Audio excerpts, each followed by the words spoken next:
उत्तर प्रदेश समेत 5 राज्यों में अगले साल की शुरुआत में विधानसभा चुनाव होने वाले हैं। पार्टियां रणनीति तैयार करने में लग गई हैं, लेकिन कई लोगों की निगाहें इस बार किसी राजनीतिक दल से ज्यादा जाने माने रणनीतिकार प्रशांत किशोर पर बनी हुई है। दरअसल पश्चिम बंगाल में टीएमसी की जीत में अहम भूमिका निभाने वाले प्रशांत कुमार ब्रेक पर चल रहे हैं और वो आने वाले चुनावों से खुद को दूर देख रहे हैं। यानी कि प्रशांत किशोर के किसी भी पार्टी के लिए रणनीति बनाने की संभावनाएं नहीं है। पिछले कुछ समय में प्रशांत के कांग्रेस में शामिल होने की अटकलें लगाई जा रही थी, लेकिन अब तक इस पर कोई भी फैसला नहीं हो सका है और महज अटकलें ही बनी हुई है।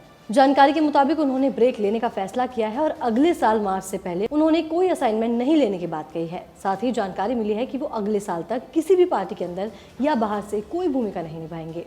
इतना ही नहीं, पीके ने ऐलान भी किया है कि वो जो काम करते आ रहे हैं वो नहीं करेंगे। यानी कि पीके पूरी तरीके से रेस्ट मोड में चले गए हैं। उन्होंने क्या करने का प्लान किया है, इसके बारे में कुछ भी कहने का समय अभी काफ़ी शुरुआती है। अब ऐसे में इसका साफ मतलब है कि प्रशांत किशोर उत्तर प्रदेश समेत 5 राज्यों में होने वाले विधानसभा चुनाव में कोई भूमिका निभाने के इच्छुक नहीं है। जानकारी के मुताबिक उनका ये ब्रेक मार्च 2022 के बाद भी आगे जारी रहेगा या नहीं, ये तय नहीं है। वहीं इस साल मई में आए पश्चिम बंगाल विधानसभा चुनाव में तृणमूल कांग्रेस को बम्पर जीत दिलाने में अहम भूमिका निभाने वाले प्रशांत किशोर ने चुनावी रणनीतिकार के पद से रिटायरमेंट लेने का ऐलान कर दिया था, जिसके बाद पीके ने चुनाव से पहले कहा था कि बीजेपी दहाई का आंकड़ा नहीं पार कर सकेगी और चुनावी नतीजों में यही हुआ था। जीत के बाद पीके ने कहा कि मैं इसे छोड़ने के लिए काफी समय से मन बना रहा था और बंगाल ने ये चांस दे भी दिया। अब दिलचस्प बात यह है कि पीके ने 2024 के लोकसभा चुनाव से पहले सेमीफाइनल में एक भूमिका से खुद को दूर कर लिया है।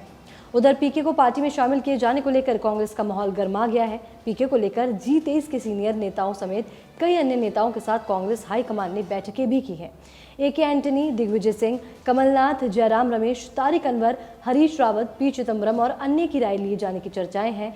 यहाँ तक कि ये भी कहा जा रहा है कि पिछले दिनों जन्माष्टमी के मौके पर कपिल सिब्बल के घर पर हुई G23 के नेताओं की बैठक में इस मुद्दे पर चर्चा भी हुई है, जिसके बाद नेताओं ने एक वरिष्ठ नेता के माध्यम से नेतृत्व को संदेश भी दिया कि पार्टी के बाहर प्रतिभाओं की तलाश करने के बजाय पार्टी के भीतर देखने की जरूरत है।